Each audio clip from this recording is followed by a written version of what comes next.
দেখো বন্ধুরা, আজকে আমি তালের বড়া বানাচ্ছি। তোমরা কে কে খাবে চলে আসো।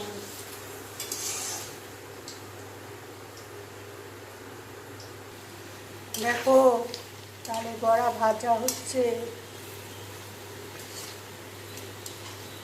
এত গরম পড়েছে আর এসব বানাতে ভালো লাগে না, কিন্তু খেতে তো হবে, তাই সিজনের জিনিস।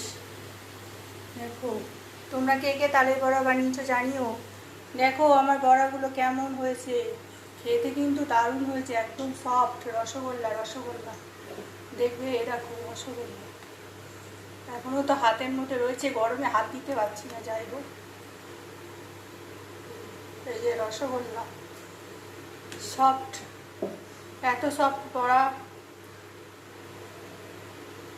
কিনতে পাওয়া যায় না জানো। দোকানে, মিষ্টি দোকানে বড়াগুলো খুব